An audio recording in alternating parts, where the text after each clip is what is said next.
ശബരിമല കൊള്ളക്കേസ് ഒരുവിധം ഒതുങ്ങി, അല്ല ഒതുക്കി. ഇപ്പോൾ അന്വേഷണമില്ല, അറസ്റ്റില്ല, എല്ലാം ജഗപൊക. എല്ലാവർക്കും സ്വാഭാവിക ജാമ്യവും കിട്ടിക്കഴിഞ്ഞു. എന്താണ് സ്വാഭാവിക ജാമ്യം? അന്വേഷണം നടത്തി 90 ദിവസത്തിനകം കുറ്റപത്രം സമർപ്പിച്ചില്ലെങ്കിൽ പ്രതിക്ക് കിട്ടുന്ന ജാമ്യമാണ് സ്വാഭാവിക ജാമ്യം. അവർ സ്വതന്ത്രർ, ജയിലിന് പുറത്ത്. പക്ഷേ ഇതിനിടയിൽ 41 ദിവസം ജാമ്യം കിട്ടിയ ഒരാളുണ്ട്, ശബരിമല തന്ത്രി. അത് കോടതി തന്നെ നേരിട്ട് പറഞ്ഞു തന്ത്രിക്ക് ഇതിൽ പങ്കില്ല എന്ന്. ആകെ വെട്ടിലായി സർക്കാർ. ശബരിമല സ്വർണ്ണക്കൊള്ള കേസിലെ ക്രമക്കേടുകളിൽ തന്ത്രി കണ്ഠര് രാജീവർക്ക് പങ്കുണ്ട് എന്നുള്ളതിന്റെ എന്തെങ്കിലും തെളിവിന്റെ കണിക പോലും ഹാജരാക്കാൻ SITക്ക് കഴിഞ്ഞിട്ടില്ല എന്നുള്ളതാണ് കോടതിയുടെ കണ്ടെത്തൽ. അപ്പോൾ പിന്നെ SIT തന്ത്രിയെ അറസ്റ്റ് ചെയ്തത് എന്തിനാണ്? SITയുടെ രാഷ്ട്രീയം ഇവിടെ സംശയിക്കപ്പെടുന്നു. ഹൈക്കോടതിയാണ് അന്വേഷണത്തിന് വേണ്ടി SITയെ നിയമിച്ചത് എങ്കിലും SIT യഥാർത്ഥത്തിൽ സംസ്ഥാന സർക്കാരിന്റെ അധീനതയിലാണ്. ഇപ്പോൾ സർക്കാരിന്റെ നിർദ്ദേശങ്ങൾ SIT അനുസരിച്ചു എന്ന് വേണം കരുതാൻ. കാരണം യഥാർത്ഥ പ്രതികൾ അകത്താകേണ്ടതാണ്. ഇവിടെ പ്രതി പോലുമല്ല, അല്ലെങ്കിൽ സംശയത്തിന്റെ അല്ലെങ്കിൽ തെളിവിന്റെ കണിക പോലും ഇല്ലാതിരുന്ന തന്ത്രിയെ കൂടി അകത്താക്കിയിരിക്കുന്നു. SITയെ നിയന്ത്രിക്കുന്നത് ആഭ്യന്തര വകുപ്പാണ്. ഈ കൊള്ള തേച്ചുമാച്ച് കളയാനാണ് SITയെ സർക്കാർ ഉപയോഗിക്കുന്നത് എന്നുള്ള പ്രതിപക്ഷത്തിന്റെ ആരോപണം തീർച്ചയായും ശരിവെക്കുന്നതാണ് ഈ കോടതിയുടെ കണ്ടെത്തൽ. സ്വർണ്ണക്കൊള്ളക്കേസിൽ ദേവസ്വം ബോർഡ് പ്രസിഡന്റുമാർ ഉൾപ്പെടെ CPM പ്രതിനിധികൾ അറസ്റ്റിലായ സാഹചര്യത്തിൽ ഈ കേസ് അട്ടിമറിക്കുന്നതിന് വേണ്ടി, അല്ലെങ്കിൽ ജനത്തിന്റെ ശ്രദ്ധയെ മാറ്റുന്നതിന് വേണ്ടിയാണ് തന്ത്രിയെ അറസ്റ്റ് ചെയ്തത് എന്നാണ് കോടതിയുടെ കണ്ടെത്തൽ.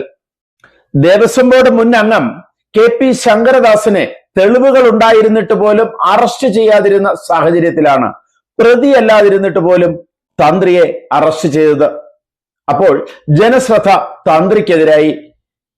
ഭക്തരുടെ അല്ലെങ്കിൽ ഭഗവാന്റെ അച്ഛന്റെ സ്ഥാനത്തുള്ള തന്ത്രി തന്നെ അറസ്റ്റിലായപ്പോൾ ഈ സ്വർണ്ണക്കൊള്ളക്കേസ് പാർട്ടിയിൽ നിന്ന് മാറി, ജനത്തിന്റെ ശ്രദ്ധ മാറി. അത് തന്നെയായിരുന്നു ഈ അറസ്റ്റിലൂടെ സർക്കാർ ലക്ഷ്യമിട്ടത്.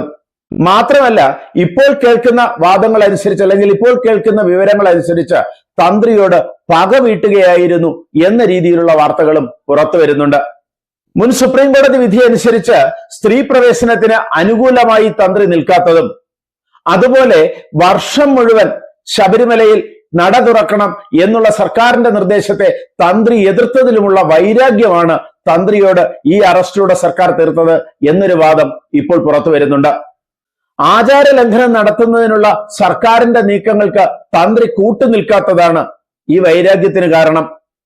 ക്ഷേത്രപാളികൾ ഇളക്കിയെടുക്കാൻ തന്ത്രി അനുജ്ഞ നൽകിയെന്നും, ക്ഷേത്രപാളികൾ ദീർഘകാലം അവിടെ ഇല്ലാതിരുന്നിട്ടും തന്ത്രി റിപ്പോർട്ട് ചെയ്തില്ല എന്നുമൊക്കെ വാദത്തിലാണ് SIT തന്ത്രിയെ അറസ്റ്റ് ചെയ്തത്.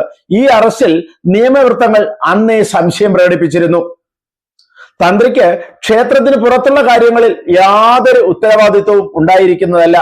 ക്ഷേത്രത്തിന് പുറത്തുള്ള കാര്യങ്ങൾ, കട്ടളപ്പാളിയും വാതിൽപ്പാളിയും അതുപോലെ ദ്വാരപാലക ശില്പങ്ങളുടെയും ഒക്കെ കാര്യങ്ങൾ, അധികാരം ദേവസ്വം ബോർഡിനാണ്.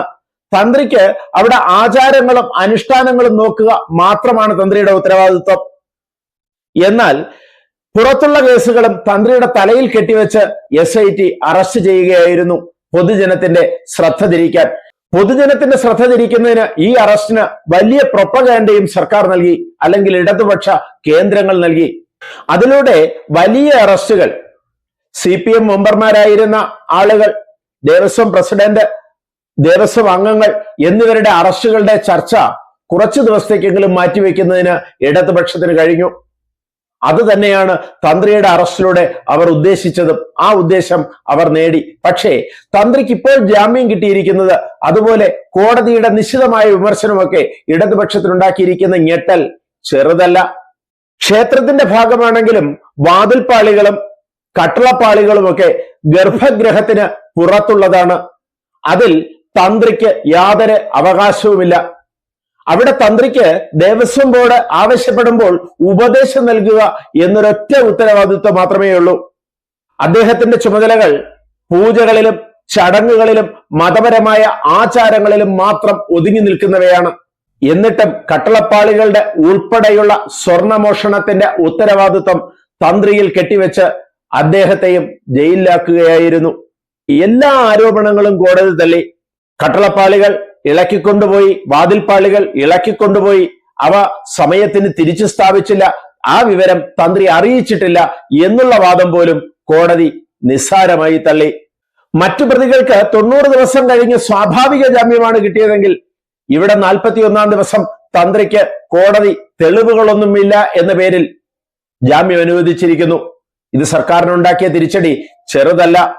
തന്ത്രിയെ അറസ്റ്റ് ചെയ്തതിന്റെ പിന്നാലെ തന്നെ ചെങ്ങന്നൂരുള്ള അദ്ദേഹത്തിന്റെ വീട് റെയ്ഡ് നടത്തിയിരുന്നു, പരിശോധന നടത്തിയിരുന്നു. അവിടെ നിന്ന് വാജിവാഹനം പിടിച്ചെടുത്തിരുന്നു. വാജിവാഹനം കൊടിമരത്തിന്റെ മുകളിൽ സ്ഥാപിക്കുന്നതാണ്. കൊടിമര പുനഃപ്രതിഷ്ഠ സംബന്ധിച്ച കേസ് രജിസ്റ്റർ ചെയ്യുന്നതിന് മുമ്പാണ് വാജിവാഹനം പിടിച്ചെടുത്തത്.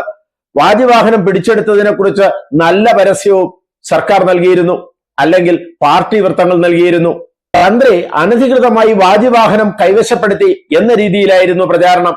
എന്നാൽ വാജിവാഹനം തന്ത്രിക്ക് ആചാരപരമായി പരസ്യമായി കൈമാറിയതാണെന്നും അത് കൈമാറുന്നത് CPM അംഗം ഉൾപ്പെടുന്ന ബോർഡാണ് എന്നും അത് കോടതിയെ അറിയിച്ചിരുന്നുവെന്നും ഹൈക്കോടതി അത് അംഗീകരിച്ചിരുന്നുവെന്നും പിന്നാലെ വ്യക്തമായി. അപ്പോൾ കരുതിക്കുട്ടിയുള്ള ആക്രമണമായിരുന്നു തന്ത്രിക്ക് നേരെ. വിശ്വാസത്തെ മുറിപ്പെടുത്താൻ, വിശ്വാസികളെ മുറിപ്പെടുത്താൻ, തങ്ങളുടെ കൊള്ള മൂടിവെക്കാൻ, വാർത്തയെ മറ്റൊരു വശത്തേക്ക് മാറ്റിക്കാൻ. ആചാര ലംഘനത്തിന് കൂട്ടുനിൽക്കാത്തത് കൊണ്ടാണ്, സ്ത്രീ പ്രവേശനത്തിന് കൂട്ടുനിൽക്കാത്തത് കൊണ്ടാണ്, വർഷം മുഴുവൻ ക്ഷേത്രം നട തുറക്കണം എന്നുള്ള ആവശ്യം അംഗീകരിക്കാത്തത് കൊണ്ടാണ് തന്ത്രിയെ അകത്താക്കിയത്, ജയിലിലാക്കിയത് എന്ന വാദം തള്ളിക്കളയാൻ പോലും കഴിയുന്നില്ല. ഇലക്ഷൻ അടുത്തിരിക്കുന്ന ഈ സമയത്ത് ഇക്കാര്യങ്ങൾക്ക് മറുപടി പറയേണ്ടി വരും സർക്കാരിന്. അത് അത്ര എളുപ്പവുമല്ല. കൂടുതൽ വാർത്തകളും വിശേഷങ്ങളുമായി ഉടൻ. ദയവായി ഈ ചാനൽ സബ്സ്ക്രൈബ് ചെയ്യുക.